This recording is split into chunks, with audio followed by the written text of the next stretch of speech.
Hello everyone and welcome back to the Motorsport YouTube channel. Today's video is me reacting to my predictions for the 2025 F3 Championship. There's some good ones, there's some bad ones, so let's get straight into it. In last place, 30th, I predicted Menajali, and that was correct.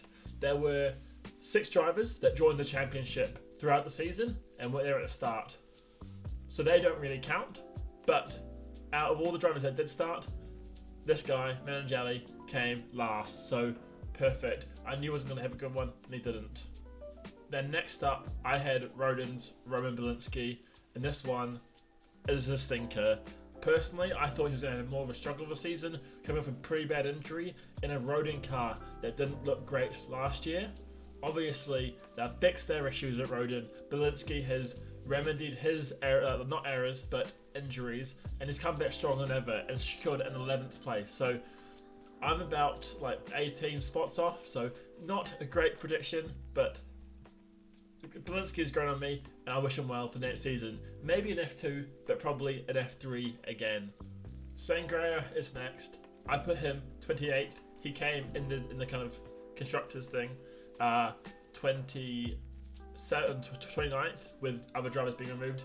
He only did 2 rounds, probably let the funding, and maybe that kind of built in a little bit with AIX kind of taking whatever drivers they can get here and there before they kind of settled on Benavidez, who came in and, as we all know, did amazing things. He is a lot older than the rest of the grid, Benavidez, but still put in the performances that we didn't really kind of get or expect from Sangria. So didn't really give the opportunity to shine, but still, here's where I predict him, around the bottom of the half.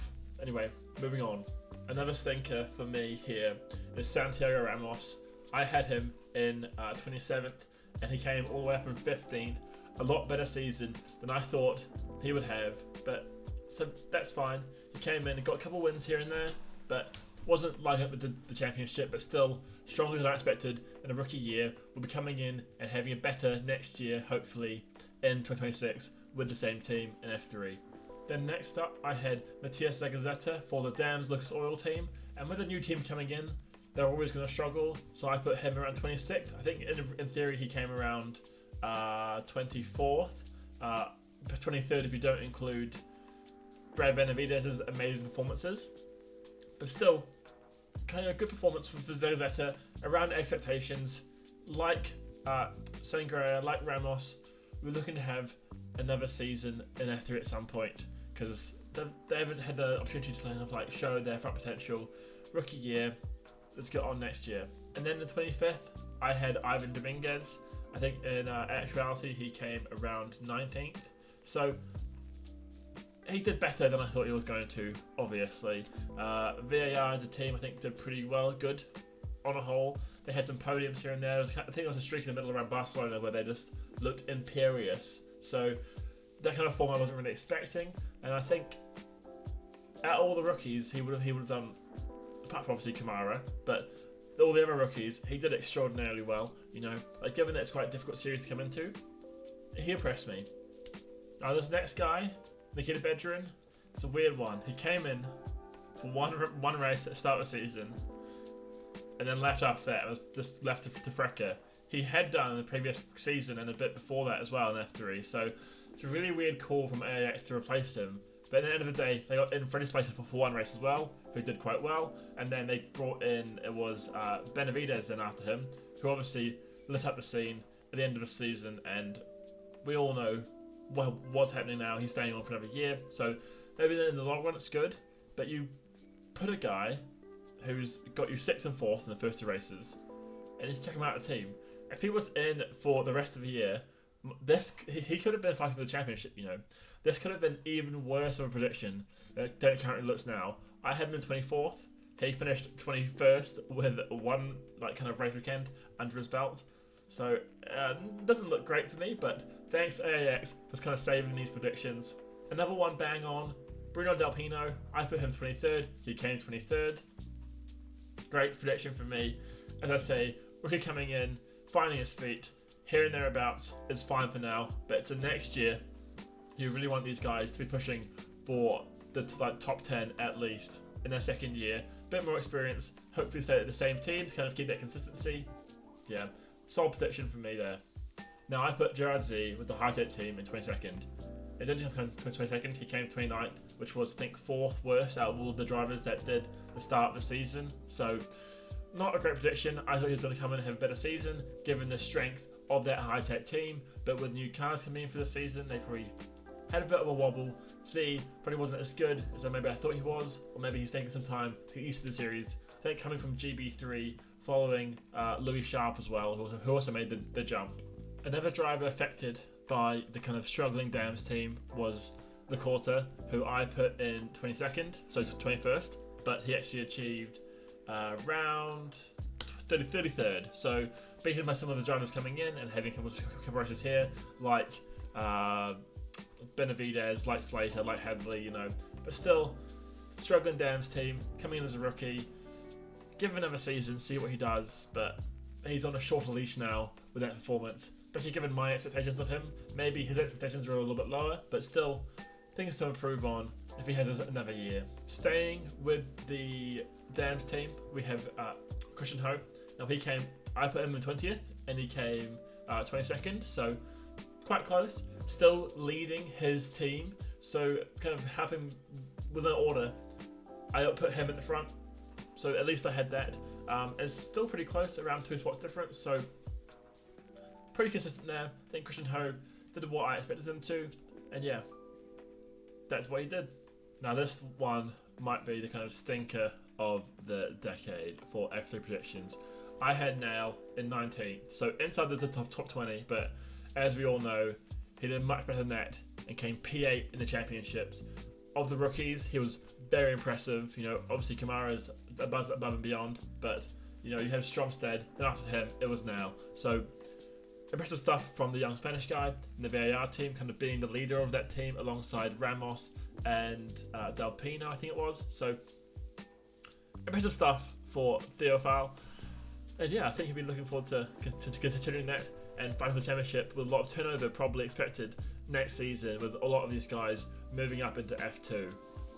Another stinker follows immediately after, with Ivan put into Puzizvek at P18, and he came in P7, so he's ahead, him and Nell, right next to each other, but obviously they're about 10 spots higher, maybe 11 spots higher, both of them. Obviously Campos had an outstanding year with Solov and Boyer, so Puzizvek has kind of got the benefits of those two kind of mature, experienced teammates pushing the whole team forward, bringing that package forward. Can happen with the setup, happen with the kind of build of the car. But then Puzizvek has done well to kind of learn the ropes off these guys who have a bit more experience, probably a little bit faster, but the game's a game, and he's done well. Up 10, 11 spots. Congratulations, Puzizvek, you've ruined my predictions. Moving on.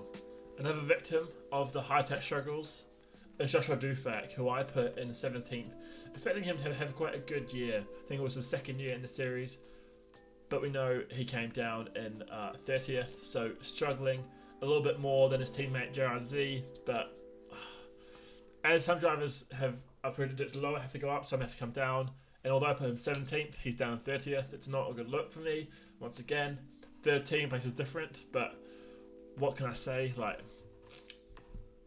I thought High-Tech would have a better package with the kind of performances that Browning was able to put in 2024. Obviously, that's not the case, and Dufek has shown that the package might not be good enough. Maybe a little blame on him as a person, but still, the team as a whole has underperformed. So all these high-tech guys going down, that's always a difficulty with predicting these championships. There's two factors: it's the team and the individual, and how well they merge together and perform. And especially when these kind of rookies or these drivers and teams haven't driven together before, the package is even more unexpected. Anyway, next up, 16th. Now the next driver in 16th is Louis Sharp, and this is the one where I will admit bias definitely creeped in. The young Kiwi, the place where I originate from, came down in 26th in reality, so 10 places below. Rodin had struggles. We've seen in F2 they've done quite well, but in F3 they kind of continue on their struggles. But they've seen with Belinsky and with Voisin that sometimes they can get a good package. So it's up to Sharp now to kind of hopefully with Belinsky, because I expected Voisin to move on given his performances he showed this year in a difficult car. Maybe Belinsky might move on as well. So Sharp needs to really step up next year, given he's likely going to stay with Rodin in the F3, given his linkage with them.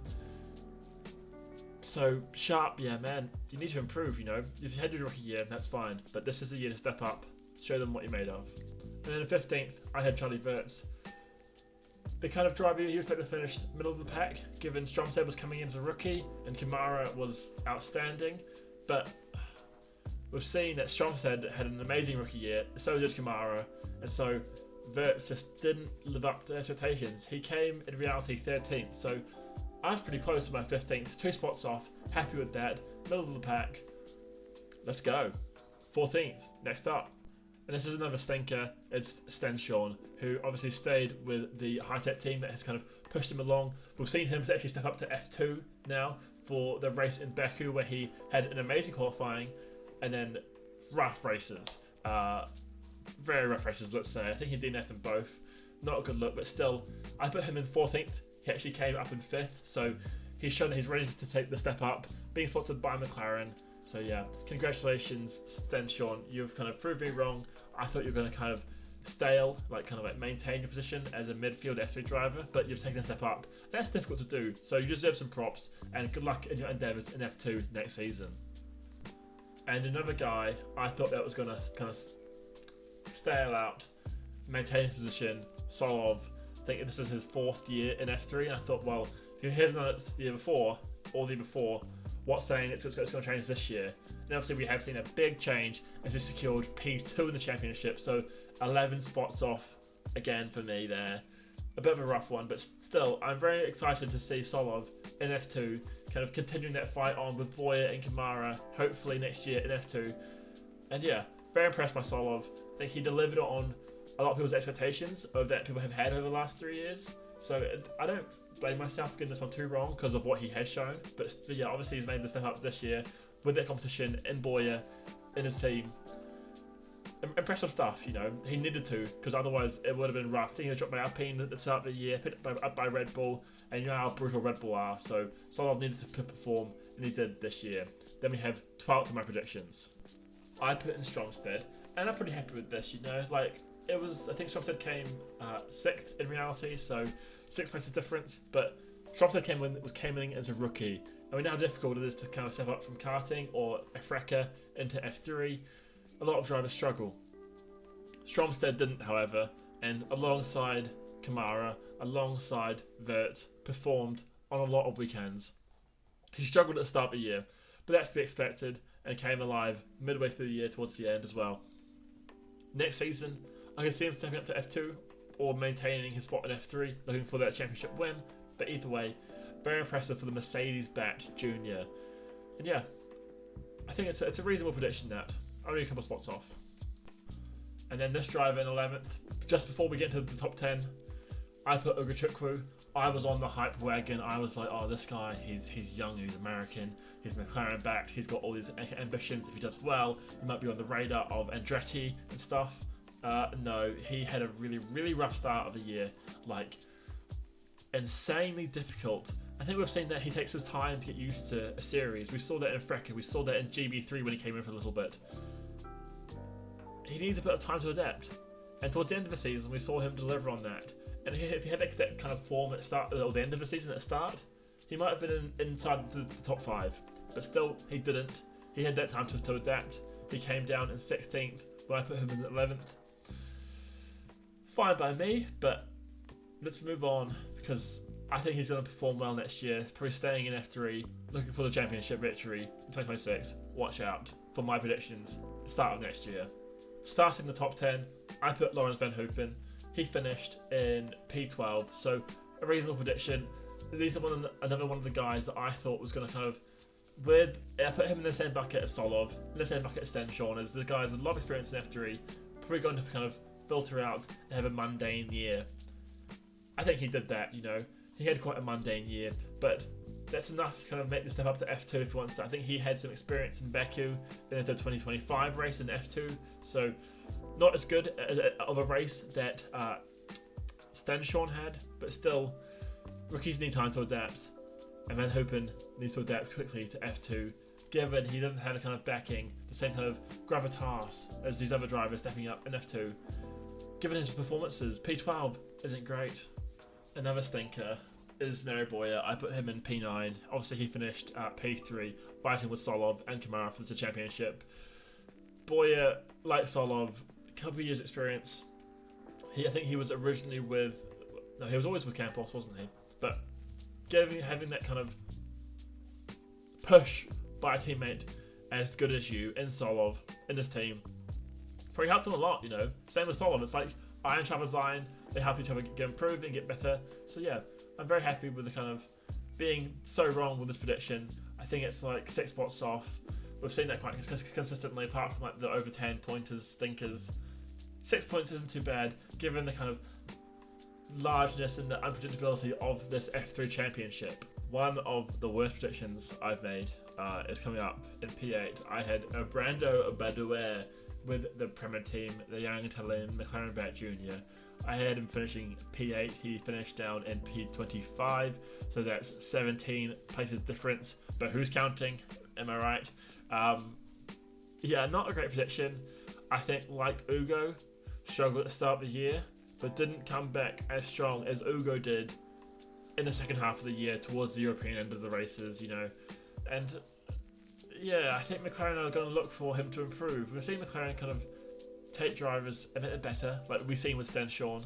So hopefully Badua can have that kind of same kind of effect on him as the other drivers in the series. Give him another year, see what he does. There's no time to throw him in the towel yet, by no means, but still, Badua, I thought I had grand designs for this young man, but no, he needs another year at least. P7. The next driver up is Gusti, and yeah, I had him in P7. I think he finished up in P10. So another driver that I thought was going to have a really strong year, you know. Gusti came off the back of having a very good 2023. 2024. So yeah, I thought he was going to have another good year this year. He did. P10 for a rookie is solid. So I'm happy with him. 3 points off, but still in the MP team, looking sharp, looking good. Let's see what he does next year. And then down in P6, I had Rafael Kamara. Obviously, he came in as a rookie with Trident and won the whole thing decisively. It wasn't really a contest, was it? After the first couple of races, we saw that how quick he was, how good he was in qualifying. But I think my rationale was intact. You know, when I said my predictions, I said, well, he's coming in without any F3 experience at all, so not a lot of testing, not a lot of previous year's races. At the end of the year, where we see drivers come in for a little bit, like we saw with kind of Wharton and whatnot, and these other drivers getting that kind of experience before they come in. But yeah, Kamara, it wasn't my prediction. I thought he was going to have struggled to start the season. He didn't. I think maybe that's due to his experience. You know, he is 21 years old, maybe 22 at this point. He's a lot older than the other drivers in F3. He knows how to adapt. He's had that experience, and he showed that with a decisive, amazing F3 victory. So, congrats, man! Impressive stuff. But let's see how you do in F2. You know, this is the elite of the elite. A lot of guys are going to have stayed there. We might see Dunn stay there. We might see Fornaroli if he doesn't want to stay there. I'm excited to see him in F2. I can't wait. Honestly, I'm buzzing for that season in F2 and also F3 as well. So subscribe if you want to see more content around that space. This one, P5, is not on me. It's not on me. It's on the old team down at Rodin. You know, they couldn't deliver a car that allowed Voisin, who I put in P5, to express himself thoroughly enough, you know. Same with Sharp, same with Polinsky. It was there occasionally on the odd weekend, but not consistently. And that's what I need from my team in Rodin, consistent performance. Yeah, he was still down to 14th. I put him in 5th.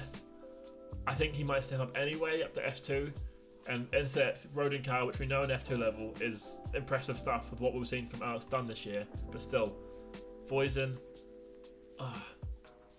being beaten by Belinsky is the one that's going to hurt, because it's not like you're the team leader anymore, you know. You're beaten by a guy who's come off the back of a horrendous injury, and now are you the team leader, you know? Like, you're obviously going to beat Sharp, but that's because he's a rookie. Belinsky wasn't a rookie, neither is Voisin, and yeah, he didn't beat his teammate. That's rough. Next up, we have took his opponent in P4, and I thought, I'm hearing all these things of people that are in the F3 space. He's amazing. He's the next coming of God, you know. He is like the next Scandinavian driver who's going to come in and dominate, like we saw with Raikkonen. Didn't really happen. I mean, he had a few glimpses of success, but struggle in the middle of the year, struggle at the start of the year, and that doesn't leave a lot of room for good performances in the rest of the year. So Toponen came down, I think it was P9, still a very, very good performance, and showing that he's like at the upper echelon of these rookies coming in. But still, probably needs another year in F3 after this mediocre showing from his standards. Now, my podium, yeah, just hear me out, okay, hear me out. It's a bit embarrassing, but in P3 I had no Leon, okay, but I thought this was an opinion that wasn't unique. It wasn't, at the time, it wasn't like, whoa, what's he done? No Leon raced for a rubbish team in 2024 and did amazing. I think he came like mid-table and for like the worst team in F3. Goes to Prema. Doesn't have as good of a year as most people thought. I think he came down in 17th with a really, really rough year. I think 2 podiums, 2 third places to start the year, a lot of non-finishes. And it shows that Prema team, I don't want to blame it on Prema fully, but come on, that Prema team wasn't great this year. Like we saw with Ugo, like we saw with Badua. The struggles that we saw them have in the first year of F2 last year with the new spec cars. Probably, I should have read more into that to see how well they adapt to new spec. They didn't adapt at all very well. That's an understatement. And Leon was the ultimate kind of. He doesn't have years on the side like Badua, like Ugo Chukwu to kind of say, okay, well, next year Prema will improve. They will learn from their experience this year. Leon's like, this was his year to shine, while his teammates are rookies and kind of getting up to speed. So yeah, not good stuff for Leon coming down in P17. This is not my guy in first, but hold on. Next up is Tim Tramnitz, who came P4. I'm happy with this prediction. To have Tim Tramnitz probably going to step up next year to F2 in some capacity. Not sure with what team, because I imagine that the Campos Red Bull team will in F2 will be dominated by Boyer and Solov, likely, in my opinion. But Tramnitz, I'm not really sure where he'll go. Maybe he'll stay with MP or something. But either way, good performances P4 behind Solov, Boyer and Kamara, who was obviously, they were all kind of stand out. Solid year for him, P2. I'm happy with it. And in first place, I put James Wharton, who came all the way down in, I think it was like 20 something. Let me check 1 second. Yeah, 18th. 17th point difference. Not my worst one, I don't think. I think it was one that was also 17, so joint worst. But still, in a good car with ART, we saw other drivers get the best out of it. But he just couldn't, you know. He had a good start, it's the end of the year when he came in for a bit in F3 in 2024, but he just couldn't maintain that performance level throughout the course of the season this year. And he's another one of these guys like Ugo, like Badua, who are like hotshot rookies coming in and have struggled.